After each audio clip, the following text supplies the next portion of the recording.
বিসমিল্লাহির রহমানির রহিম। প্রিয় দেশবাসী, আসসালামু আলাইকুম। আজকে আমি লাইভে আসতে বাধ্য হলাম। আমাদের বাংলাদেশে কিছু কুচক্র মহল, কিছু দুশ্চরিত্র লোক ঢুকে পড়েছে এবং আমাদের বাংলাদেশকে নিয়ে একটি ষড়যন্ত্র হচ্ছে। আমাদের জাতীয়তাবাদী দল বিএনপি নামে দুর্নাম রটাচ্ছে এবং আমাদের বাংলাদেশের সম্মান ক্ষুণ্ণ করার জন্য এবং নষ্ট করার জন্য উঠে পড়ে লেগেছে। এবং আজকে এই লাইভে কথাগুলো বলার জন্য আমি নতুন করে এসেছি। আপনারা আমার কথা ভুল হলে ক্ষমার দৃষ্টি দেখবেন। আমাদের জাতীয়তাবাদী দল বিএনপির অঙ্গ সংগঠনের সকল নেতাকর্মীদেরকে উদ্দেশ্য করে বলছি, তার কারণ আমাদের ভিতরে কিছু সুবিধাবাদী লোক ঢুকে পড়েছে।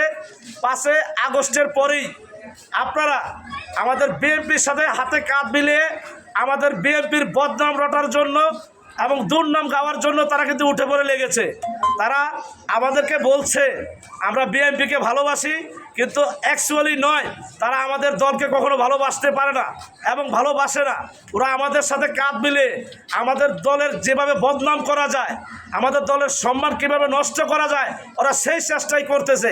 এই জন্য আমাদের জাতীয়তাবাদী দল বিএনপির ভিতরে যে অসৎ যে নেতাকর্মীগুলা, যে সুবিধাবাদী যে নেতাকর্মীগুলা, তাদের উদ্দেশ্যে আজকে কথাগুলো বলা। আজকে আমাদের দেশে আমাদের বাংলাদেশ নিয়ে একটি ষড়যন্ত্র হচ্ছে, আমাদের জাতীয়তাবাদী দল নিয়ে একটি ষড়যন্ত্র হচ্ছে এবং নোবেল বিজয়ী ডক্টর ইউনূস স্যার, আপনাকে আমি স্মরণ করতেছি, আমার সালামটা গ্রহণ করবেন। আসসালামু আলাইকুম। আপনি এই সঠিক সময় যত তাড়াতাড়ি পারেন আমাদের এই নির্বাচনের ব্যবস্থাটা করে দেন, কারণ আমাদের দেশের সাধারণ জনগণ এখন অতিষ্ঠ হয়ে গেছে। তার কারণ অনেক মানুষের কামাই রুজি অলরেডি বন্ধ হয়ে গেছে এবং অনেক ব্যবসায়ী ভাইয়েরা লজ্জায় কাউরে কিছু বলতে পারে না, আজকে বাসা ভাড়া দিতে পারে না, নিজেরা সংসার চালাতে পারে না এবং রাজপথে অনেক দুর্দিনে খেটেছেন এবং দুর্দিনে লড়াই করেছিলেন। ওনারা আজকে বলে যে ডক্টর ইউনূস সাহেব উনি ইচ্ছা করলে এই মাসের ভিতরেই এই নির্বাচন পরিচালনা করতে পারে, কিন্তু উনি যে কেন করতেছেন আমরা নিজেরাও জানি না। তো আমি ইউনূস স্যারের উদ্দেশ্যে আজকে কিছু কথা বলতেছি এবং আমাদের সমন্বয়ক ভাইয়েরা এবং আমাদের সমন্বয়ক যে উপদেষ্টা ভাইয়েরা, আপনাদেরকে স্মরণ করে বলছি, আপনারা আমাদের ডক্টর ইউনূস স্যারের সাথে কথা বলে এই যত তাড়াতাড়ি এই ডিসেম্বরের ভিতরেই নির্বাচনের ব্যবস্থাটা আপনারা করবেন এবং আমাদের জাতীয়তাবাদী দল বিএনপির নামে আপনারা দুর্নাম রটাবেন না। তার কারণ এই 28 অক্টোবরে এবং 5 আগস্ট এরা যে কষ্ট করেছিলেন, আপনাদের সাথে কাঁধে কাঁধ মিলিয়ে যে লড়াই করেছিলেন রাজপথে এবং রাজপথে গুলি খেয়েছেন, গ্যাস খেয়েছেন এবং সাভারের মাটিতে যে অত্যাচারিত হয়েছিলেন এবং আশুলিয়ার মাটিতে যাত্রাবাড়ি, বসিলিয়া, মোহাম্মদপুর এবং মগবাজার এবং বাড্ডা, উত্তরা, আমাদের সকল সাধারণ জনগণ ভাইয়েরা, আমাদের স্টুডেন্ট ছাত্র ভাইয়েরা এবং আমাদের যারা যারা এই বাংলার মাটিতে নির্যাতিত হয়েছিলেন, তারা আজকে দুঃখের সাথে বলে যে আমরা ভেবেছিলাম এই 5 আগস্টের এই গণঅভ্যুত্থান আমাদের বাংলাদেশে একটা গর্বিত সম্মান চলে এসেছে, কিন্তু আজকে দেখলাম আমাদের সেই সম্মান ক্ষুণ্ণ হচ্ছে, আমাদের বাংলাদেশের নামে বদনাম রটাচ্ছে। আজকে বাইরের দেশের কিছু কুচক্র মহল বাংলার মাটিতে ঢুকে গেছে আর আমাদের বাংলার মাটির কিছু সুবিধাবাদী লোক তাদেরকে আশ্রয় প্রশ্রয় দিচ্ছে এবং তাদেরকে নিয়ে ফয়দা লুটতেছে। আজকে আমাদের বাংলাদেশের সুবিধাবাদী লোকের বিরুদ্ধে আমার এই কথাগুলো বলা, তাদেরকে স্মরণ করে দিচ্ছি। আপনারা বাইরের যে কুচক্র মহল আমাদের বাংলার মাটির মধ্যে বদনাম ছড়াচ্ছে, দুর্নাম রটাচ্ছে, আপনারা সুবিধাবাদী লোক যারা, তারা ওদের সাথে কাঁধ মিলিয়ে ফয়দা লুটতেছেন, আপনারা সতর্ক হয়ে যান। আমরা এখনও বলি এই বাংলাদেশ সোনার দেশ, বাংলাদেশ পবিত্র দেশ। এই বাংলাদেশ কিন্তু আজকের দেশ নয়, এই 75 যে যুদ্ধ হয়েছিল সেই দেশ এবং শহীদ রাষ্ট্রপতি জিয়া রহমানের দেশ এবং এই দেশের স্বাধীনতার ঘোষক জিয়াউর রহমানের দেশ। আপনারা সবাই জানেন এই জাতীয়তাবাদী দল বিএনপি এই দুর্দিনে যে লড়াই করেছেন, এই 15-16টা বছর রাজপথে এবং মার খেয়েছেন, অনেক গুলি খেয়েছেন, গ্যাস খেয়েছেন, অত্যাচারিত হয়েছেন এবং আমাদের ঢাকা সিটির যে মেয়র খোকা সাহেবের ছেলে ইশাক ভাই, উনি কিন্তু বরিশাল একটা প্রোগ্রামে যাওয়ার পথে গৌরনদীতে যেভাবে অত্যাচারিত নির্যাতিত হয়েছিলেন সেটাও আপনারা দেখেছেন। আমাদের গাড়ির ভিতরে এমনকি বোম মারা হয়েছিল, এমনকি পাথর মারা হয়েছিল, কিন্তু আজকে আপনারা আমাদের বাংলাদেশ নিয়ে দুর্নাম রটাচ্ছেন এবং বাইরের দেশের কিছু কুচক্র মহল আমাদের বাংলার মাটিতে ঢুকে আমাদের বাংলাদেশের সেই সুবিধাবাদী লোকের সাথে হাত মিলিয়ে আজকে আমাদের দেশের দুর্নাম ছড়াচ্ছে। এবং এদিক দিয়ে আপনারা সতর্ক থাকবেন। আমাদের জাতীয়তাবাদী দলের বিএনপি সকল নেতাকর্মীদেরকে আমি অনুরোধ করে বলছি, আপনারা সতর্ক হয়ে যান। এই সুবিধাবাদী লোক যারা আমাদের দলে আশ্রয় প্রশ্রয় নিয়েছে, তারা আমাদের সাথে কাঁধে কাঁধ মিলে আমাদের বিএনপির বদনাম করার জন্য উঠে পড়ে লেগেছে। আপনারা কিন্তু আজও সেটা মাথায় নেননি। এবং আমাদের বিএনপি জাতীয়তাবাদী দল বিএনপির যে অঙ্গ সংগঠন নেতাকর্মী যারা আছেন এই বাংলার মাটিতে, যদি দলকে একদিনও ভালোবেসে থাকেন, তাহলে আশা করি আমাদের জাতীয়তাবাদী দলের বদনাম যেন না সম্মান ক্ষুণ্ণ হয় এবং দলের বদনাম যেন বাংলাদেশে কেউ না করতে পারে, আপনারা সেই ব্যবস্থাই করবেন। এবং সুবিধাবাদী লোক যদি আমাদের ভিতরে থেকেও থাকে, আপনারা জানা শর্তে তাদেরকে এক সময় দূরে রাখবেন। তার কারণ তারা আমাদের সাথে কাঁধ মিলিয়ে কথা বলে আমাদের সাথে রাস্তায় চলে আমাদের দলের বদনাম ছড়াচ্ছে। এটা একটু মাথায় সিরিয়াসভাবে নেবেন। এবং আমাদের জাতীয়তাবাদী দল বিএনপির যত অঙ্গ সংগঠনের নেতাকর্মী যারা আছে, সিনিয়র ভাই যারা আছেন, তাদেরকে বলা আমার এই আজকের বক্তব্য। এবং আমাদের এই ভিতরে যদি কোনো কুচক্রমল থেকে থাকে এই বাংলার মাটির থেকে, তাদেরকে উৎখাত করার জন্য আপনারা ব্যবস্থা নেবেন এবং আপনাদের কাছে তাদেরকে ভিড়তে দিবেন না।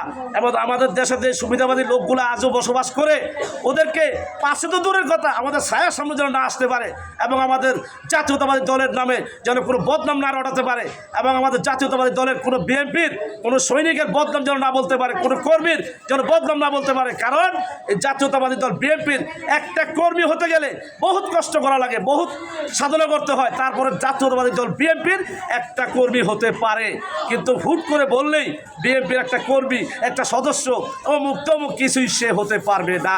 কারণ জাতীয়তাবাদী দল এটা এমনই একটা দল, বাংলাদেশের খুব গর্বিত দল, বাংলাদেশের খুব অহংকারের দল। এই স্বাধীনতার ঘোষক জিয়া, ল সালাম, দেশ করছে শহীদ জিয়া, নেত্রীমোদের খালদা জিয়া, কে বলে রে জিয়া নাই, জিয়া সারা বাংলায় এক জিয়া লুকান্তরে, লক্ষ জিয়া ঘরে ঘরে, লক্ষ জিয়া ঘরে ঘরে, এক জিয়া লুকান্তরে, কে বলে রে জিয়া নাই, জিয়া সারা বাংলায়, লাল সবুজের পতাকায় জিয়া তোমায় দেখা যায়, স্বাধীনতার ঘোষক জিয়া, ল সালাম, জিয়া আমার বিশ্বাস, জিয়া আমার চেতনা। আমরা হলাম শহীদ জিয়ার সেই গর্বিত সৈনিক, রাজপথের দুর্দিনের কাণ্ডারি, রাজপথে অনেক মার খেয়েছি এবং সাধারণ জনগণ রাজপথে অনেক নির্যাতিত হয়েছিলেন। আমাদের স্টুডেন্ট ভাই এবং আমাদের সমন্বয়ক ভাই, আমাদের নোবেল বিজয় ইনুস স্যার, সেটা আপনিও জানেন। কারণ আপনাকেও অত্যাচার তো করা হয়েছিল, কিন্তু আজকে আপনি কি ভাবতেছেন আমি জানি না। আপনাদের কেন নির্বাচন দিচ্ছেন না আমরা আজও জানি না। আপনি নির্বাচনটা নিয়ে যেভাবে কথাবার্তা বলতেছেন, তাতে মনে হচ্ছে আমাদের দেশে 5 আগস্টের পরে আমরা মনে জীবনে ভুল করেছি, তাই না? আমরা রাজপথে খেটেছি, গ্যাস খেয়েছি, এমনকি কপাল ভালো যে মা বাবার দোয়া ছিল, দেশবাসীর দোয়া ছিল বিদায় আজকে আমার ফ্যামিলি থেকে আমি বিদায় হইনি। নাহলে আমার গায়ে 8টা গুলি করা হয়েছিল সেই স্বৈরাচার ফ্যাসিস্ট সরকারের সেই প্রশাসন বাহিনী। আজকে আমাদের ভালো ভালো যেই প্রশাসনের যে কর্মকর্তা, যারা ভালো মনের মানুষ, আজকে তারাও খুব নির্যাতিত, আজকে তারাও খুব ভুক্তভোগী, তারাও খুব লজ্জা পাইতেছে বাংলার মাটিতে। কারণ তারা বলতেছে যে পুলিশ অফিসার, খারাপ পুলিশ অফিসার যারা, তারা এই দেশে যারা ক্ষতি করেছেন তারা তাদের প্রতি আছে, আর যারা ভালো অফিসার আজকে তারা সম্মান পাচ্ছে না এবং তারা লজ্জায় ঘরে বসে আছে এবং তাদের দুঃখ প্রকাশ একমাত্র আল্লাহ পাক ছাড়া কেউ দেখতেছে না। কিন্তু আজকে ইউনূস স্যারের কাছে আমার একটাই প্রশ্ন, আপনি যত দ্রুত পারেন এই ডিসেম্বরের ভিতরে আমাদের নির্বাচনের পরিচালনা ব্যবস্থা করবেন এবং এই দেশবাসী এবং দেশের জনগণ আমরা চাচ্ছে যে আমাদের নির্বাচনটা যত তাড়াতাড়ি হবে ততই আমাদের দেশের জন্য মঙ্গল। আজকে আমাদের প্রত্যেকটা ব্যবসায়ী ভাই এই যে সামনে আছে, এই ব্যবসায়ী ভাইটা যে কষ্টে আছে, 4 মাসের ফ্যাক্টরি ভাড়া দিতে পারতেছে না এবং আমার এই চাচা 2 মাসে বাসা ভাড়া দিতে পারতেছে না, আমার এই ভাই আজকে 6 মাসে বাসা ভাড়া দিতে পারতেছে না। কারণ কাজ কাম নেই, ওরা কীভাবে চলবে, কীভাবে খাবে?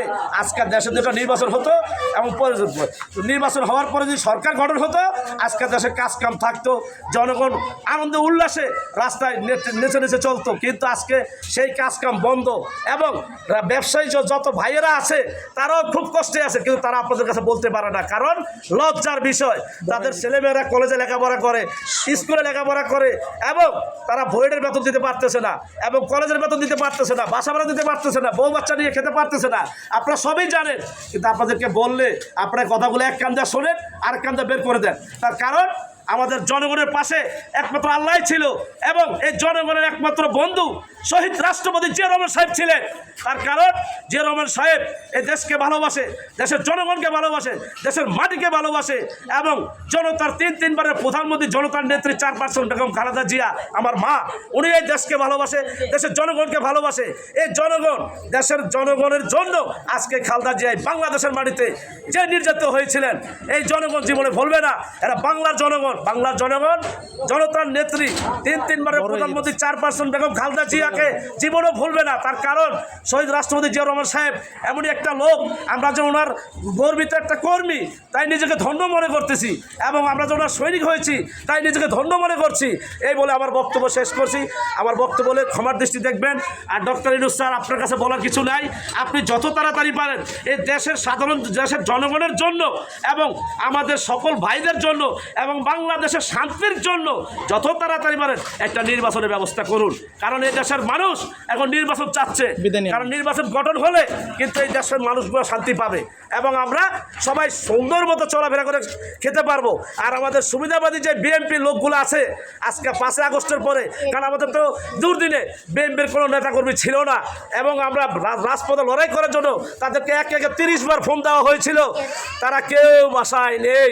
আজকে তারা স্লোগান তোলে, খালেদা জিয়ার ভয় নাই, রাজপথ ছাড়ি নাই, তারেক জিয়ার ভয় নাই, রাজপথ ছাড়ি নাই। ইম্পসিবল, এটা কখনো হতে পারে না। এই স্লোগান বাংলার মাটিতে আর কখনো দেবেন না। এবং আমাদের দলের চেয়ারম্যান তারেক রহমান সাহেব যেই স্লোগানে কষ্ট পায় এবং আমার মা তিনবারের প্রধানমন্ত্রী জনতার নেত্রী বেগম খালেদা জিয়া যে স্লোগানে কষ্ট পায়, এই স্লোগানটা আপনারা দিবেন না যে তারেক জিয়ার ভয় নাই, রাজপথ ছাড়ি নাই, খালেদা জিয়ার ভয় নাই, রাজপথ ছাড়ি নাই। এই ফালতু স্লোগান এই বাংলার বাড়িতে আর দিবেন না। আর আমাদের নেতা একজনই, দলের চেয়ারম্যান চেয়ারপারসন, দলের চেয়ারম্যান জনাব তারেক রহমান সাহেব আমাদের নেতা এবং আমাদের নেত্রী এই বাংলার বাড়িতে একজনই, তিনবারের প্রধানমন্ত্রী জনতার নেত্রী বেগম খালেদা জিয়া আমার মা। তার জন্য আপনারা সবাই দোয়া করবেন। সেই জন্য ইনশাআল্লাহ সামনের দিকে আমাদের বাংলার মাটিতে এবং বাংলার মাটিতে রাজপথে আগে যেভাবে বক্তব্য দিয়েছিলেন সেইভাবে যেন বক্তব্য দিতে পারে, আপনারা সকলে সেই দোয়াটাই করবেন। দেশবাসীর কাছে আমি আবারও দোয়া চাচ্ছি, আমার মা যেন সহি সালামতে সুস্থ হয়ে যেন বাংলার মাটিতে আপনাদের সবার সাথে কথা বলে এবং রাজপথে যেন সুন্দর মতো চলাফেরা করতে পারে, সেভাবে যেন সুস্থ হতে পারে, আপনারা সেই দোয়াই করবেন। আমার বক্তব্য ভুল হলে ক্ষমা করবেন। শহীদ রাষ্ট্রপতি জিয়া রহমান সাহেব অমর হোক। দলের চেয়ারম্যান জনাব তারেক রহমান সাহেব জিন্দাবাদ। তিনবারের প্রধানমন্ত্রী চেয়ারপারসন বেগম খালেদা জিয়া আমার মা জিন্দাবাদ এবং আমাদের জাতীয়তাবাদী দলের যত অঙ্গ সংগঠনের নেতাকর্মী আছেন সকলে জিন্দাবাদ। আমার বক্তব্য ভুল হলে ক্ষমার দৃষ্টি দেখবেন। আসসালামু আলাইকুম, আল্লাহ হাফেজ।